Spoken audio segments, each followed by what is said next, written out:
Everyone, welcome to once again NS online.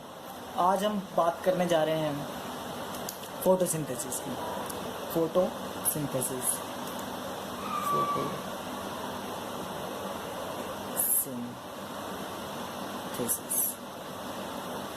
Photosynthesis क्या है? The method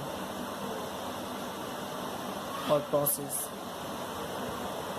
by which plants make their food।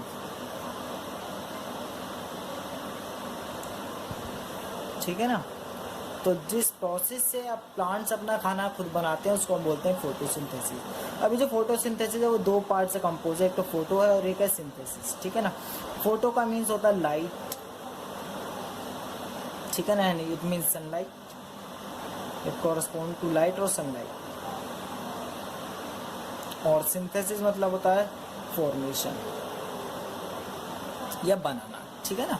तो यानी कि light के हेल्प से अपना खाना बनाना, that is known as photosynthesis. तो प्लांट्स क्या करते हैं? लाइट की एनर्जी की हेल्प से अपना खाना बनाते हैं। तो सबसे पहले इसकी डेफिनेशन लिख लीजिए, the process by which plants make their food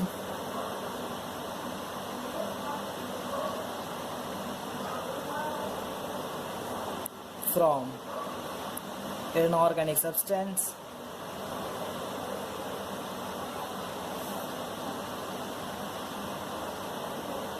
that is carbon dioxide and water,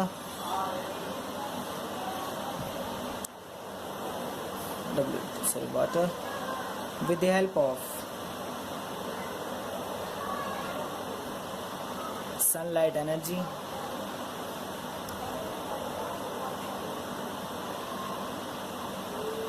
in chlorophyll, by chlorophyll। ठीक है ना? तो वो प्रोसेस जिसे प्लांट अपना खाना खुद बनाते हैं इनऑर्गेनिक सब्सटेंसेस से, यानी कि कार्बन डाइऑक्साइड और वाटर को यूज करके प्लांट अपना खाना बनाते हैं with the help of the sunlight energy और इन क्लोरोफिल। क्लोरोफिल क्या करता है? सनलाइट एनर्जी को क्या है? ट्रैप करता है। Trap energy of sunlight. हम पढ़ेंगे इसमें क्या क्या हो रहा है, क्या क्या प्रोसेस हैं। So this is the photosynthesis. ठीक है? तो एक इक्वेशन देखिए, फोटोसिंथेसिस में होता क्या है? फोटोसिंथेसिस में आपको चाहिए होते हैं 6 molecule of carbon dioxide plus 6 molecule of water and that will give you C6H12O6 means a glucose molecule. ये क्या है? ग्लूकोज मॉलिक्यूल है। प्लस इसके साथ आपको मिलता है 6 ऑक्सीजन मॉलिक्यूल। तो आप लोगों ने सुना होगा कि जो प्लांट्स हैं वो आपको ऑक्सीजन देते हैं और कार्बन डाइऑक्साइड लेते हैं। तो सिंपल यही वो फिनोमिना है जहाँ पर प्लांट कार्बन डाइऑक्साइड को ले रहा है और उसके बदले में ऑक्सीजन को दे रहा है। ठीक है ना? लेकिन हम सोचते हैं कि ये जो ऑक्सीजन है वो कार्बन डाइऑक्साइड से आ रही है, लेकिन ऐसा नहीं है। ये ऑक्सीजन कार्बन डाइऑक्साइड से नहीं आ रही है। ये जो ऑक्सीजन है वो इस वाटर मॉलिक्यूल से आ रही है। किससे आ रही है? Water molecule. तो ध्यान रखिएगा, अगर क्वेश्चन आता है और आपसे पूछा जाए कि ये जो ऑक्सीजन प्लांट दे रहा है आपको इन रिटर्न ऑफ फोटोसिंथेसिस, तो अब वो ऑक्सीजन कहाँ से आई है? Is it from carbon dioxide molecule और is it from water molecule? तो आपका जवाब होगा कि वो है वाटर मॉलिक्यूल से आई है। ठीक है ना? Is it clear? ठीक है। उसके बाद देखिए आगे पॉइंट देखते हैं हम। अच्छा, एक चीज जो लिखेंगे यहाँ पे, किसकी प्रेजेंस में हो रही है? सनलाइट की प्रेजेंस में हो रही है। और दूसरा किसके अंदर हो रही है? क्लोरोफिल। क्लोरोफिल आपने पढ़ा है, that is a green colour pigment present in the plant. ठीक है ना? तो पॉइंट्स लिखते चलेंगे, ध्यान से देखिएगा। Photosynthesis occur in all green plants, all green part of plant, as it contain green color pigment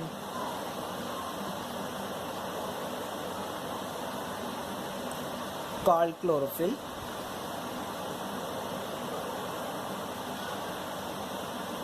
Okay, which trap sunlight,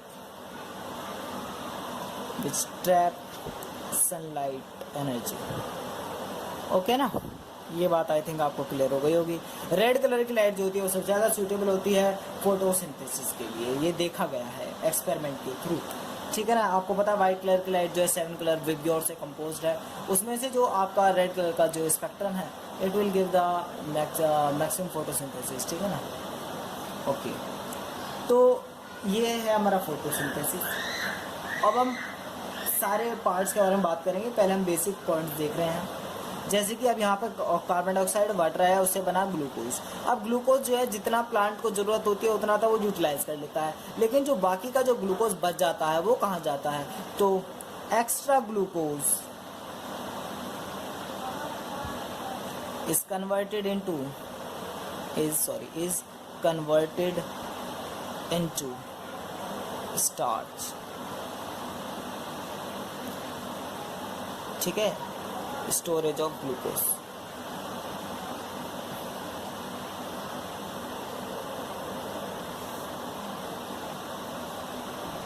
इसके ऊपर क्वेश्चन आता है कि किस फॉर्म में जो है प्लांट अपना खाना स्टोर करते हैं, तो आपका जवाब आएगा in the form of starch. Starch actually है क्या, जब ग्लूकोज की यूनिट जुड़ने लगते हैं, एक ग्लूकोज फिर दूसरे से जुड़ेगा, फिर ये तीसरे से जुड़ेगा, इस तरीके से एक चेन बनेगी।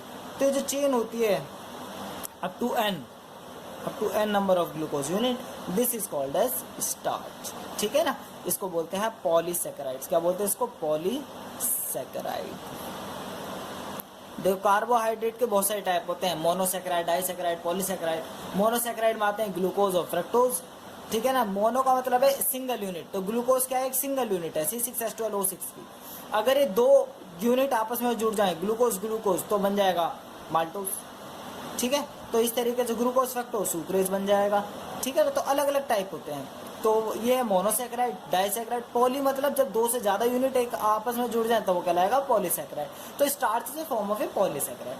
एनिमल के केस में, सॉरी प्लांट के केस में तो ग्लूकोज स्टार्च की फॉर्म में स्टोर होता है। अगर हम बात करें एनिमल के केस में, जैसे कि ह्यूमन बींग, तो हमारे केस में किस फॉर्म में स्टोर होता है ग्लूकोज, तो हमारे केस में जो ग्लूकोज स्टोर होता है वो होता है ग्लाइकोजन की फॉर्म में। किस फॉर्म में स्टोर होता है, दैट इज ग्लाइकोजन, ठीक है, ध्यान रखिएगा इस बात को।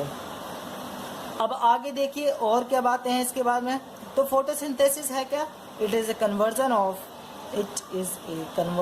ये कुछ पॉइंट हैं जो कि फोटोसिंथेसिस के बारे में। It is a conversion of light energy into, किस फॉर्म में कन्वर्ट हो रही है लाइट एनर्जी, केमिकल एनर्जी में, इनटू केमिकल एनर्जी। ओके, आपको पता है ग्लूकोज मॉलिक्यूल एक एनर्जी रिच कंपाउंड है जो कि एनर्जी प्रोवाइड करता है, ठीक है। ह्यूमन बींग्स, जैसे कि आपको कहा जाता है जब आपको ज़्यादा थकावट होती है, जो स्पोर्ट्स पर्सन होते हैं वो एनर्जी ड्रिंक लेते हैं, इसमें ग्लूकोज बहुत ज़्यादा रिच होता है।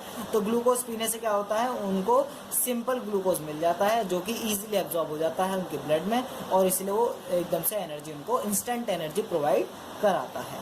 तो that is the thing about photosynthesis. Now ये हमने कुछ पॉइंट्स देख लिए हैं जिसमें हमने देखा फोटोसिंथेसिस की डेफिनेशन क्या है, उसकी इक्वेशन क्या है। फोटोसिंथेसिस क्लोरोफिल की, जितने भी ग्रीन पार्ट होता है प्लांट का उसके अंदर होता है। एक्स्ट्रा ग्लूकोज आपका स्टार्च में कन्वर्ट हो जाता है और सिंपली लाइट एनर्जी। अब हमें देखना है कि इसके अंदर क्या क्या रिक्वायरमेंट है फोटोसिंथेसिस के लिए, ये रिक्वायरमेंट किस तरीके से फुलफिल होती हैं और क्या प्रोसेस इन्वॉल्व होती है फोटोसिंथेसिस के अंदर, तो ये हमें देखना है।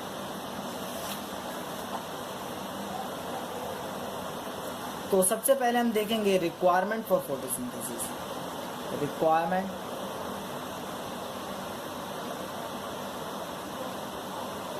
For photosynthesis.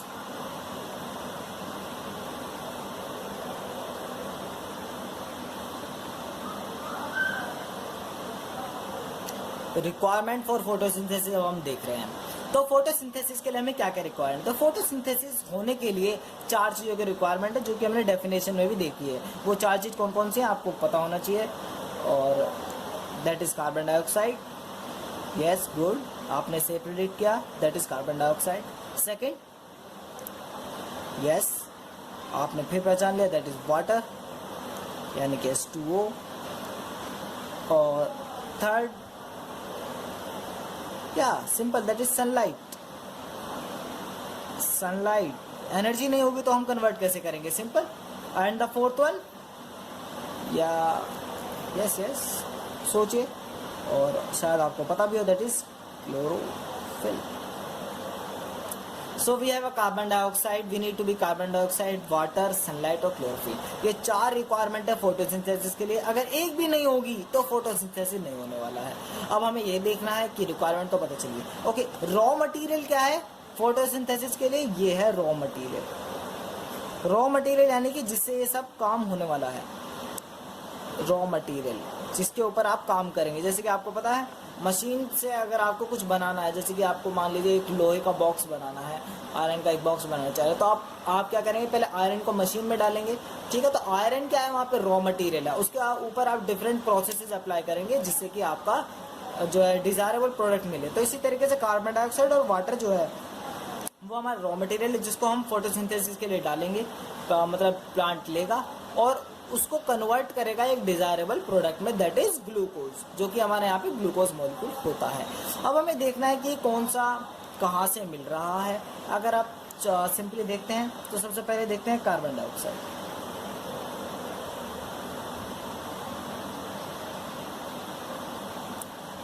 कार्बन डाइऑक्साइड आपको पता है दैट इज CO2। तो ये हमें कहाँ से मिलता है, तो इसकी फुलफिलमेंट कहाँ से होती है, तो ये आपको मिलता है through stomata. Through stomata. Stomata क्या होते हैं, स्टोमेटा पोर्स लाइक स्ट्रक्चर होते हैं जो कि आपके प्लांट्स के अंदर प्रेजेंट होते हैं। तो stomata is the small opening which is surrounded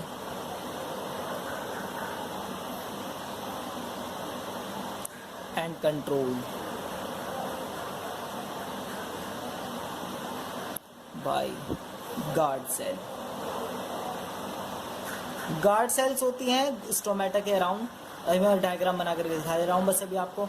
ये जो गार्ड सेल्स होती हैं they having a bean shape structure, bean shape structure, bean और किडनी शेप, ठीक है, बीन शेप की होती हैं। ये स्टोमेटा ओपनिंग होती है। स्टोमेटा एक ओपन होल का नाम है, ठीक है ना, it is the name of the hole, sorry for movement. Okay, so ये होल का नाम है, ठीक है, नथिंग मोर देन दैट। तो डायग्राम मैं आपको बना करके दिखा देता हूँ। It should be like this, एक बीन शेप का बना लीजिए इस तरीके से, ये हो गया बस।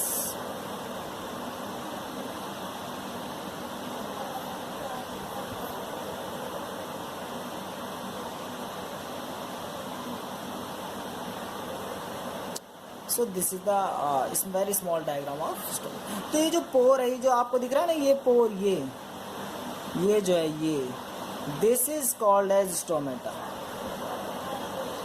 Stomata, stomata small opening, this is the stomata. और ये जो है ये, these are called as guard cell. Guard cell इसलिए बोलते हैं क्योंकि इसे कंट्रोल करते हैं। कैसे कंट्रोल करते हैं वो अभी हम देखने वाले हैं, ठीक है। ये लीफ के अभी बता देता हूँ मैं इसको, लीफ के नीचे, और ये क्लोरोफिल है।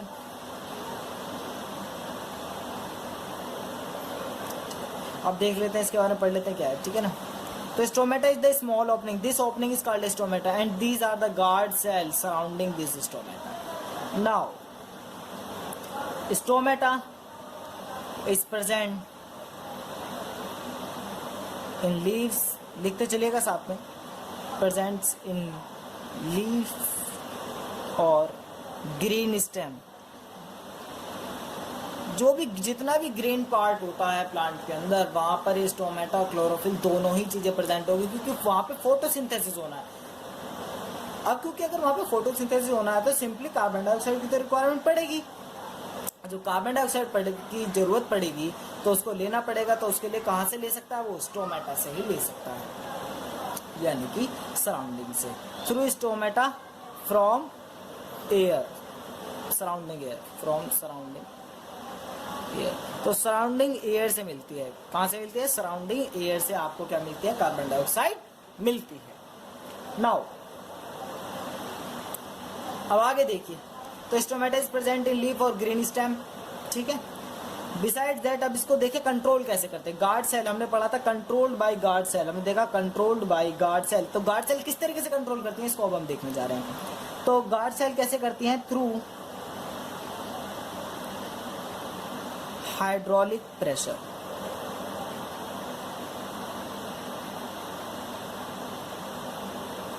ठीक है। Control opening and closing of stomata. देखिए कैसे, जब when water concentration is more in guard cell, जब पानी कंसेंट्रेशन इन गार्ड सेल के अंदर बनती है, दे स्वेल अप, और जब ये स्वेल करती हैं तो ये क्या करते थे, एकदम फूल जाती हैं। जब ये फूल जाती हैं तो बीच की ये जो ओपनिंग है ये ओपन हो जाती है, ठीक है ना। बीन है, जब बीन पहले जब श्रिंक होगी तब ये क्लोज होगी, और जैसे ही ये इनके अंदर पानी का कंटेंट बढ़ेगा, पानी अंदर आएगा तो ये स्वेल हो जाएंगी, फूल जाएंगी, और फूलने से इनके बीच का ये जो ओपनिंग है, इनके बीच का ये ओपनिंग है वो क्या हो जाएगी, ओपन हो जाएगी, ठीक है ना।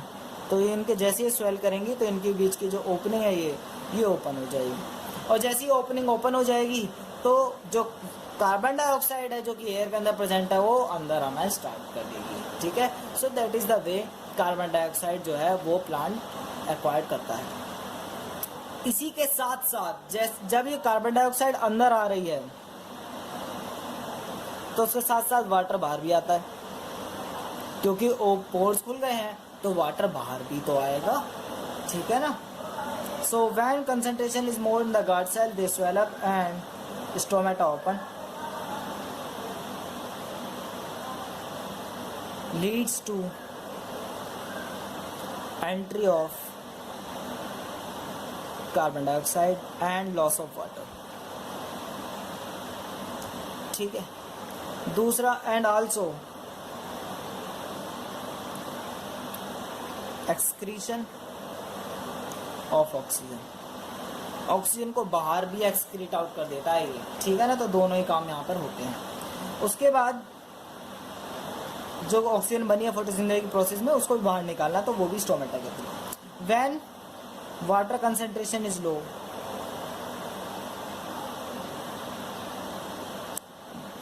The guard cell shrink, the guard cell shrink leads to closing of stomata। तो इस तरीके से स्टोमेटा क्लोज हो जाता है। जब पानी की कमी हो जाएगी तो श्रिंक हो जाएंगे, और श्रिंक होने के बाद ये फ्लैटेंड हो जाते हैं। कैसे हो जाते हैं, फ्लैटेंड, ठीक है। Stomata, guard cell flattened, guard cell flattened, और फ्लैटेंड होने की वजह से ये जो है और जो ओपनिंग है वो क्लोज हो जाती है, ठीक है।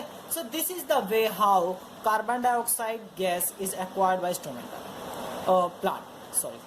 सो और एक चीज और, ये जो स्टोमेटा होते हैं वो लीफ के नीचे ज़्यादा होते हैं और लीफ के सरफेस के ऊपर कम होते हैं। नीचे इसलिए ज़्यादा होते हैं क्योंकि, और ऊपर कम होते हैं, ऊपर इसलिए कम होते हैं क्योंकि ऊपर की तरफ लीफ का जो अपर फेस है वो सनलाइट के एक्सपोजर में ज़्यादा है, उसके ऊपर सनलाइट ज़्यादा आएगी, तो ज़्यादा सनलाइट आएगी तो इवेपोरेशन भी क्या होगा, ज़्यादा होगा। तो उस इवेपोरेशन से बचने के लिए, ताकि वाटर लॉस ना हो ज़्यादा, इसलिए स्टोमेटा ऊपर की तरफ कम होते हैं और नीचे की तरफ जो है स्टोमेटा ज़्यादा होते हैं, ताकि पानी को सेफ गार्ड किया जा सके। अदरवाइज वाटर का लॉस ज़्यादा हो जाएगा बाय दी इवेपोरेशन, ठीक है ना। तो डेजर्ट प्लांट जो होते हैं उनमें तो बहुत ही कम स्टोमेटा होते हैं क्योंकि उन्हें पानी बचाना होता है बहुत ज़्यादा, तो इस तरीके से होता है। दूसरा जब प्लांट को कार्बन डाइऑक्साइड की ज़रूरत बहुत कम होती है, ठीक है, तब ये स्टोमेटा बंद हो जाते हैं ताकि पानी का लॉस बचाया जा सके। तो ये सब कंट्रोल है, ये सब एक्स्ट्रा नॉलेज भी है इसके बारे में। स्टोमेटा के बारे में लिखने को तो बहुत सारी चीज़ें बताई जा सकती हैं, लेकिन हमें अपने मेन फोटोसिंथेसिस पे फोकस करना है, ज़्यादा भी नहीं बताना है। मेन पॉइंट आपको वहाँ पे डिस्कस करने हैं। एग्जाम में जितना पूछा जाए उतना ही बताइएगा, एक्स्ट्रा नॉलेज मत दीजिएगा, ठीक है। जैसे कि हमने यहाँ पे तो डिटेल में डिस्कस किया, वहाँ पे सिर्फ ये बता सकते हैं स्टोमेटा के थ्रू आपके कार्बन डाइऑक्साइड ली जाती है, और स्टोमेटा की जो ओपनिंग होती है वो गार्ड सेल कंट्रोल करती है just because of water concentration, that's all. इसके बारे में और ज़्यादा नॉलेज नहीं है। जब तक कोई स्पेसिफिक ज़्यादा नंबर में नहीं आता कोई सवाल, तब तक नहीं बताएंगे। कम नंबर में है तो बस इतना बताना, that is more than sufficient. So this is about we have discuss till now photosynthesis के पॉइंट, और दूसरा हमने डिस्कस किया है रिक्वायरमेंट ऑफ फोटोसिंथेसिस, जिसमें हमने कार्बन डाइऑक्साइड के बारे में पढ़ लिया है कि कार्बन डाइऑक्साइड कहाँ से फुलफिल हो रही है। नेक्स्ट जो रिक्वायरमेंट है वो है वाटर की। तो next requirement we have that is of water. Sorry for disturbance. The next requirement is of our is water. अब हम देखेंगे वाटर कैसे फुलफिल हो रहा है। तो वाटर, अब हमें देखना है कि वाटर की रिक्वायरमेंट कैसे फुलफिल हो रही है। तो वाटर की जो रिक्वायरमेंट है वो फुलफिल होती है बाय रूट, ठीक है। रूट्स दे कंडक्ट वाटर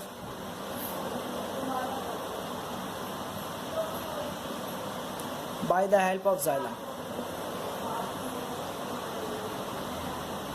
आपको पता है जाइलम ये क्या है, एक वस्कुलर टिश्यू है।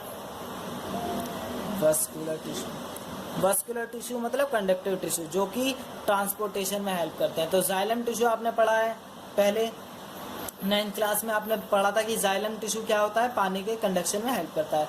तो वाटर का कंडक्शन कराएगा, तो उससे क्या होगा, वाटर जो है प्लांट यानी कि सॉइल से आपका लीफ तक रीच करेगा, यानी कि जहाँ पर भी फोटोसिंथेसिस के लिए वाटर की रिक्वायरमेंट है वहाँ तक ये वाटर को पहुँचाता है, ठीक है ना। कौन, जाइलम। कौन पहुँचाएगा, जाइलम टिश्यू वाटर को। कहाँ से, they conduct water with the help of xylem tissue from root. Xylem conduct water from, conduct और ट्रांसपोर्ट लिख सकते हैं, और transport water from roots to the leaf, ठीक है ना। They also conduct, they also transport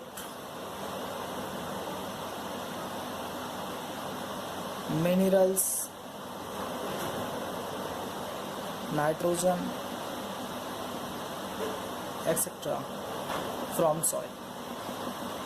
तो सॉइल से बाकी चीज़ों को भी यही ट्रांसफर करते हैं। So this is how water is conduct और acquired by the plant.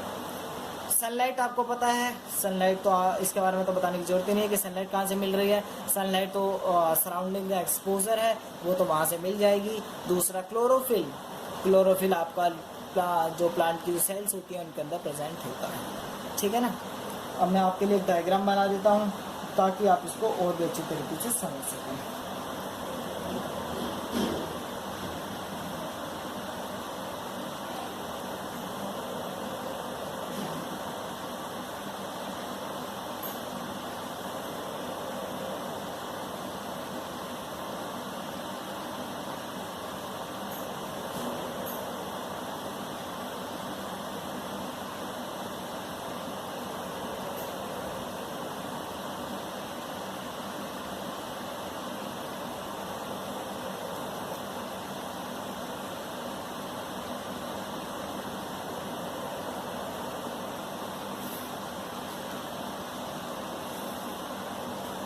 Okay, now we have the made the diagram. मेरे को पता है डायग्राम थोड़ा ज़्यादा अच्छा नहीं बनाया है, ठीक है ना, कोई दिक्कत नहीं है। लेकिन आप क्या कर सकते हैं, आपको थोड़ा देखिए, ये जो आउटर मोस्ट एपिडर्मिस लेयर है, इनके बीच में स्पेस नहीं होना चाहिए बिल्कुल भी, ठीक है ना। ये बिल्कुल क्लोजली पैक्ड होनी चाहिए, क्योंकि जो आउटर मोस्ट एपिडर्मिस लेयर होती है वो प्रोटेक्टिव लेयर होती है, उनके बीच में स्पेस नहीं होता है। तो आपको ये जो है पास बनाने हैं काफ़ी, ठीक है। तो जो आउटर मोस्ट लेयर होती है उसको बोलते हैं एपिडर्मिस। तो ये क्योंकि ऊपर है लीफ के ऊपर, तो इसको बोलते हैं अपर एपिडर्मिस, और जो नीचे वाली है उसको बोलेंगे लोअर एपिडर्मिस, ठीक है। ध्यान रखिएगा, outermost layer is always called as epidermis ठीक है ना। ये अपर एपिडर्मिस है क्योंकि लीफ के ऊपर है, और ये लीफ के नीचे वाली लेयर है, ये है लोअर एपिडर्मिस। मैंने आपको बताया था लीफ के नीचे होते हैं स्टोमेटा, तो ये आपकी गार्ड सेल्स हैं जो कि इसको सराउंड कर रहे हैं, तो ये होगी गार्ड सेल्स। ये आप अपने बुक में से भी देख करके बना सकते हैं, कोई सा भी डायग्राम बनाइए जो भी आपको ईजी लगे। आप लखमीर सिंह में से बनाना चाहते हैं तो ये जो डायग्राम है वो एक्चुअली लखमीर सिंह का ही है, ठीक है। तो आप या तो चाहे लखमीर सिंह से बना लीजिए, या फिर आप चाहे अपने एनसीईआरटी जहाँ से भी आपको जो भी डायग्राम सूटेबल लगे, आपको इजी लगे, आप उसे बना सकते हैं। ये जो ओपनिंग है ये स्टोमा या फिर स्टोमेटा बोल सकते हैं आप इसको, ठीक है। ये गार्ड सेल्स हो गई। ये जो है आपकी स्पॉन्जी लेयर हो गई। स्पॉन्जी लेयर मतलब ये लूजली पैक्ड लेयर है। स्पॉन्जी लेयर का मतलब है this layer is loosely packed layer. ये बहुत ही लाइटली है, ठीक है, ताकि इनके बीच में स्पेस होता है ताकि एयर का जो है सर्कुलेशन सही से हो सके, ये इसलिए कहलाती है, ठीक है ना। और ये जो पूरा टिश्यू है इसको बोलते हैं मीजोफिल। क्या बोलते हैं इसको? मीजोफिल। एक्चुअली में ये जो डायग्राम है लीफ का वो पूरा डायग्राम है नहीं, क्योंकि इसके अंदर और भी कंपोनेंट होते हैं जो कि आपको इसमें नहीं दिखाए गए हैं। वो इसलिए नहीं दिखाए गए हैं क्योंकि they want you to learn only the basic thing which is required for you in a 10th standard. तो 10th स्टैंडर्ड के हिसाब से that is much more sufficient. जो आप अगर आगे जा कर के बायोलॉजी लेते हैं तो जो वहाँ पे जो लीफ का डायग्राम बनेगा वो थोड़ा टिपिकल डायग्राम बनेगा, ठीक है, यानी कि उसके अंदर और भी चीज़ें आएंगी जो कि लीफ के अंदर प्रेजेंट होती हैं। तो यहाँ पर तो बेसिक है, जैसे कि स्टार्च वगैरह की स्टोरेज साइट वगैरह बहुत सारी चीज़ें आती हैं, ठीक है। So this is the diagram, typical diagram. तो यहाँ पर ये जो ब्लू कलर का थिंग, ये जो ब्लू कलर मैंने आपको दिखाया ब्लू कलर से जो मार्क है, this is chlorophyll. From where I will represent this, will represent this. तो ये जो ब्लू कलर के जो डॉट्स वगैरह हैं ये आप बना लीजिएगा, आप डायग्राम देख करके बनाइएगा। मैं तो यहाँ पर ऐसे ही बना दे जल्दी में। तो ये आपका कहलाएगा क्लोरोप्लास्ट। क्लोरोप्लास्ट के अंदर आपको पता ही है क्लोरोप्लास्ट वो ऑर्गन होता है, सेल ऑर्गेनल, ठीक है, सेल ऑर्गेनल्स है क्लोरोप्लास्ट, जिसके अंदर क्लोरोफिल पिगमेंट प्रेजेंट होता है, ठीक है। एयर में यहाँ से एयर से कार्बन डाइऑक्साइड मिलेगी प्लांट को, यहाँ से गार्ड सेल्स के थ्रू। दूसरा वाटर आएगा रूट्स के थ्रू। सनलाइट आपकी बाहर से मिलेगी, आपको लीफ का एक्सपोजर। क्लोरोप्लास्ट के अंदर क्लोरोफिल प्रेजेंट है। चारों चीज़ मिलकर के आपका इनेबल करेंगे फोटोसिंथेसिस को, ठीक है। तो इस तरीके से आपका फोटोसिंथेसिस होगा, ठीक है। अब जो हमारी एक चीज़ रह गई that is event in photosynthesis. Event in photosynthesis का मीनिंग है कि फोटोसिंथेसिस में क्या क्या आपका होता है, ठीक है ना। तो इसमें आपको जो सबसे पहले होता है इवेंट्स में, सबसे पहला काम जो है फोटोसिंथेसिस में that is absorption of light. सबसे पहले लाइट एब्जॉर्ब होगी, तो एब्जॉर्प्शन ऑफ लाइट और सनलाइट एनर्जी बाय क्लोरोफिल। तो सबसे पहले क्या होगा, क्लोरोफिल जो है वो सनलाइट एनर्जी को एब्जॉर्ब कर लेगा और उसको स्टोर कर लेगा। सेकेंड इवेंट जो होगा that is conversion of light energy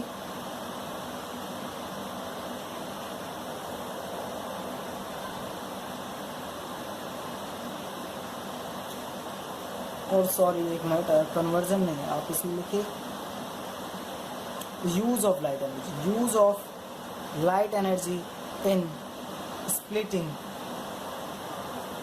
of water into hydrogen and oxygen।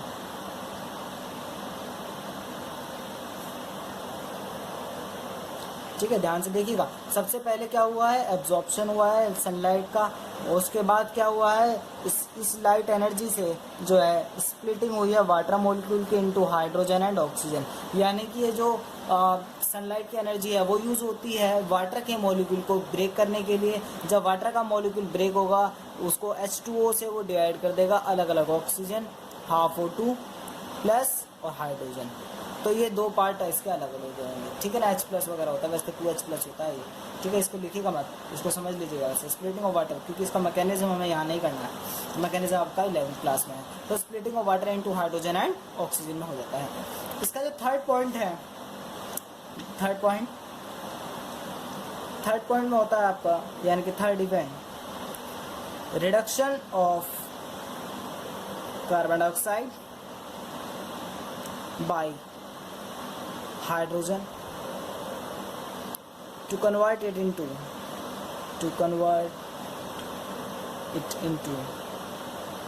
Glucose, ठीक है ना, ग्लूकोज और carbohydrate and release of oxygen.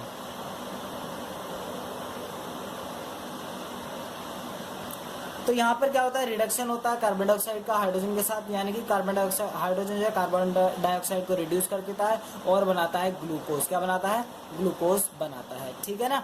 अब ये जो ग्लूकोज मॉलिक्यूल बन गया है और ये यहाँ से ये जो रिलीज ऑफ ऑक्सीजन है वो ये वाली ऑक्सीजन है, ये दिस ऑक्सीजन इज रिलीज्ड, ठीक है ना। तो अब जो हमने इक्वेशन देखी थी पीछे, तो ये 3 इवेंट है फोटोसिंथेसिस के, जिसमें हमने सबसे पहले देखा एब्जॉर्प्शन ऑफ सनलाइट, दूसरा है स्प्लिटिंग ऑफ वाटर मॉलिक्यूल। जरूर लिख के आइएगा, ये इंपॉर्टेंट है, इससे आपके नंबर बढ़ सकते हैं, क्योंकि इवेंट इंपॉर्टेंट आपने बताया तो इसका मतलब आपको पता है कि मैकेनिज्म क्या है और किस तरीके से फोटोसिंथेसिस हो रहा है। तो reduction of carbon dioxide by hydrogen to convert it into glucose, बस इतना लिख दीजिएगा। So this is all about photosynthesis जो हमने देखा। फोटोसिंथेसिस पहले हमने यहाँ से देखा, फिर हमने इसकी रिक्वायरमेंट देखी। रॉ मटेरियल में 2 आएंगी, सनलाइट और chlorophyll is not considered in, sunlight and chlorophyll is not considered in raw material. Raw material carbon dioxide and water. उसके बाद कार्बन डाइऑक्साइड देखा कहाँ से मिलता है, उसके बाद हमने फिर यहाँ पर देखा अपना यही दोबारा से कि ये वाटर कहाँ से आया। उसके बाद हमने देखा साइट ऑफ फोटोसिंथेसिस। इवेंट्स जरूर याद करके लिखिएगा, इट इज़ इम्पोर्टेंट। उसके बाद कुछ टेस्ट वगैरह परफॉर्म किए जाते हैं, टेस्ट फॉर फोटोसिंथेसिस। ये आपकी बुक में बहुत सारे टेस्ट दिए हुए हैं। ये जो टेस्ट हैं इनसे आपके जो क्वेश्चन बनते हैं वो होते हैं एमसीक्यू, मल्टीपल चॉइस क्वेश्चन जो बनते हैं वो इन्हीं से बनते हैं। किन से बनते हैं, टेस्ट ऑफ फोटोसिंथेसिस, ठीक है ना। यानी कि जितने भी आपकी बुक में जितने भी आपके टेस्ट वगैरह दिए हुए हैं उनके ऊपर मल्टीपल चॉइस क्वेश्चन आपके आते हैं, ठीक है ना। तो सबसे पहले देख लेते टेस्ट ऑफ फोटोसिंथेसिस। सबसे पहले जो सिंपल टेस्ट है वो है स्टार्च टेस्ट। स्टार्च क्योंकि देखिए अल्टीमेटली क्या है, फोटोसिंथेसिस होने के बाद ग्लूकोज बना और ग्लूकोज किस फॉर्म में स्टोर हो जाता है प्लांट के अंदर, लीफ के अंदर, that is in the form of starch. तो कहने का मतलब जहाँ पर स्टार्च प्रेजेंट होगा इसका मतलब वहाँ पे फोटोसिंथेसिस हुआ है। तो इसके लिए जो हम टेस्ट यूज करते हैं उसको बोलते हैं iodine test. Iodine test, iodine test बहुत सिंपल है। आपको लीफ लेनी है, लीफ लीजिए और उस लीफ का आपकी बुक में दिया होगा कि उसका आधा पार्ट कवर कर दीजिए ब्लैक पेपर से। अब इतना पार्ट सनलाइट के एक्सपोजर में रहेगा, इतना पार्ट आपका कवर्ड हो गया सनलाइट से। तो जब आप इसको फिर इसको तोड़ करके लाएंगे लीफ को, और उसके ऊपर फिर आपको क्या करना है, सिंपली इसका एक प्रोसीजर होता है। इसका पूरा प्रोसीजर है कि सबसे पहले आपको इसको वाटर में बॉईल करना पड़ेगा, ठीक है, boil in hot water, hot और boiling water, boil in boiling water. Boiling water में आपको इसको बॉईल करना होता है। उसके बाद आपको इसको अल्कोहल में बॉईल करना पड़ेगा, बॉईल इन अल्कोहल, मतलब अल्कोहल जो होता है उसके अंदर लीफ को डिप करते हैं, उसके बाद उसको वहाँ पे बॉईल करते हैं। उसके बाद जब उस अल्कोहल से क्या फ़ायदा होता है बॉईल करने से, इसका जो ग्रीन कलर है, remove green colour of leaf, तो ग्रीन कलर रिमूव कर देता है लीफ का जब आप उसे अल्कोहल में बॉईल करते हैं। 10 से 5 मिनट बॉईल करते हैं अल्कोहल के अंदर रखते हुए। लेकिन अल्कोहल जब को डायरेक्टली आप हीट नहीं कर सकते, क्योंकि आपको पता है वो फ्लेमेबल होता है बहुत ज़्यादा। तो हम क्या करते हैं, जहाँ पे हमने वाटर बॉईल कर रखा था बीकर में, उसी के अंदर एक टेस्ट ट्यूब डालते हैं जिसमें अल्कोहल फिलअप होता है, और उसी अल्कोहल के अंदर अपनी लीफ को इंसर्ट कराते हैं और उसके बाद ऐसे बॉईल करते हैं। इससे ये है इसकी प्रॉपर टेक्निक इसकी बॉइलिंग की। उसके बाद जो आपकी लीफ आएगी वो कलरलेस होती है। कैसी होती है, कलरलेस। और जब आप उसके ऊपर आयोडीन डालेंगे, क्या डालेंगे, आयोडीन डालेंगे, तो जहाँ जहाँ पर स्टार्च होगा वहाँ पर वो डार्क ब्लैकिश और ब्लूइश कलर वहाँ पे वो देगा। इस तरीके से पिगमेंट नज़र आएंगे आपको लीफ के ऊपर इस तरीके से। और जहाँ पर आधे लीफ पे जहाँ आपने कवर किया था वहाँ पे कोई भी ऐसा पिगमेंट नज़र नहीं आएगा आयोडीन का। तो आपको क्या करना है, पहले आयोडीन डालना है, फिर उसको वॉश करना है। क्या करना है, वॉश करने के बाद जहाँ जहाँ पर स्टार्च होगा वहाँ पर आयोडीन रह जाएगा, ठीक है। स्टेन की तरह आयोडीन क्या करता है, स्टार्च को स्टेन कर देता है। तो जहाँ जहाँ पर स्टार्च होगा वहाँ पर आयोडीन का डार्क ब्लैकिश कलर आपको नज़र आएगा, बाकी जगह जो है वो कलरलेस है। So this is the kind of a starch test used to perform to predict photosynthesis in leaf. ठीक है ना। दूसरा रिक्वायरमेंट कार्बन डाइऑक्साइड की है, तो कार्बन डाइऑक्साइड के लिए भी एक टेस्ट है जो आपकी बुक में दिया हुआ है, जिसमें आपने क्या करा है, क्लोज कंटेनर लिया, उसके अंदर प्लांट रखा है और लीफ रखी है, और उस लीफ को आपने कार्बन डाइऑक्साइड नहीं दिया by putting us chemical potassium sulphate, I think K2HSHPO4 है मे बी। तो देख लीजिएगा क्या कौन सा कंपाउंड है। तो वो जो कंपाउंड है वो क्या करता है, कार्बन डाइऑक्साइड को एब्जॉर्ब कर लेता है, जो कि आपकी एयर में होती है। तो एयर के सारी कार्बन डाइऑक्साइड को वो क्या कर लेता है, एब्जॉर्ब कर लेता है। तो जो आपके पास बचता है वहाँ पे मतलब उस कंटेनर में ऑक्सीजन, उस लीफ को ऑक्सीजन नहीं मिलती, और जब उस लीफ को ऑक्सीजन नहीं मिलती तो आपको पता ही है वो जो है फोटोसिंथेसिस, वहाँ पे आयोडीन टेस्ट आपका फिर से दोबारा से आपको वहाँ पे नहीं देखने को मिलेगा। सो दिस इज अबाउट फोटोसिंथेसिस। लिख लीजिए इसको भी। इसका आपका कार्बन डाइऑक्साइड के लिए कैसे टेस्ट करेंगे कि कार्बन डाइऑक्साइड भी ज़रूरी है फॉर CO2 के लिए पोटेशियम हाइड्रोक्साइड है, yes potassium hydroxide. Potassium hydroxide आपको लेना है। कैसे लेना है, जैसे लीफ है, ये प्लांट से तोड़ी नहीं है, बस ये दिखा रहा हूँ मैं। इतना पार्ट को आप क्या करेंगे, एक बीकर के अंदर पुट कर देंगे। इस बीकर के अंदर आप एक सॉल्यूशन डाल देंगे, पोटेशियम हाइड्रोक्साइड का सॉल्यूशन, ठीक है। सॉल्यूशन यहाँ पर होगा पोटेशियम हाइड्रोक्साइड सॉल्यूशन। जितनी भी कार्बन डाइऑक्साइड होती है उसको एब्जॉर्ब कर लेता है। तो जब यहाँ कार्बन डाइऑक्साइड बचेगी नहीं तो ये इतना पार्ट फोटोसिंथेसिस नहीं कर पाएगा। जब ये पार्ट फोटोसिंथेसिस नहीं कर पाएगा तो आयोडीन टेस्ट में कैसा आएगा, कलरलेस आएगा। तो इस तरीके से ये कार्बन डाइऑक्साइड भी जरूरी है, इस तरीके से पता लगाया जा सकता है। एक चीज़ मैं आपको बताना चाहूँगा इंटरेस्टिंग से, अगर आप सुनने में के इच्छुक हैं, अदरवाइज तो आप वीडियो को अभी पॉज कर सकते हैं क्योंकि फोटोसिंथेसिस कंप्लीट हो गया है। नेक्स्ट वीडियो में हम देखेंगे न्यूट्रिशन इन एनिमल्स, जिसमें मैंने काफ़ी आपको डाइजेस्टिव सिस्टम तक तो क्लियर कर दिया, उसके आगे का पार्ट रह रहा है थोड़ा, उसको हम कंटिन्यू करेंगे। खास बात यह है कि जब प्लांट के बारे में लोग साइंटिस्टों को ज़्यादा पता नहीं था कि प्लांट अपना खाना कैसे बनाते हैं और कैसे प्लांट ग्रो करते हैं, तो एक साइंटिस्ट ने देखा कि आखिर प्लांट ग्रो कैसे कर रहे हैं। पहले कंसीडर किया जाता था कि जो सॉइल है, मिट्टी है, उसको जो है प्लांट एब्जॉर्ब करते हैं और उससे अपना जो है बॉडी पार्ट्स कंपोज करते हैं। लेकिन एक साइंटिस्ट ने रिसर्च किया, उन्होंने क्या किया, सॉइल को मेजर कर लिया, उसका वेट मेजर कर लिया सॉइल का, और उसके बाद उसको प्लांट में उन्होंने प्लांट को ग्रो कराया उसमें। तो उन्होंने देखा कि सॉइल का जो वेट है वो कम नहीं हुआ है, और प्लांट जो है करीब 1 से 1.5 किलो का प्लांट वो उसमें ग्रो हो चुका था। लेकिन उन्होंने देखा कि 1 से 1.5 किलो का प्लांट ग्रो हो चुका है, लेकिन सॉइल के वेट में ज़्यादा अंतर नहीं आया, बहुत ही माइन्यूट सा फर्क आया सॉइल के वेट में। तो वो ये देख करके कंफ्यूज हो गए कि आखिर ये बाकी का वेट कहाँ से आया। तो इस तरीके से पता चला कि जो प्लांट्स हैं वो अपना खाना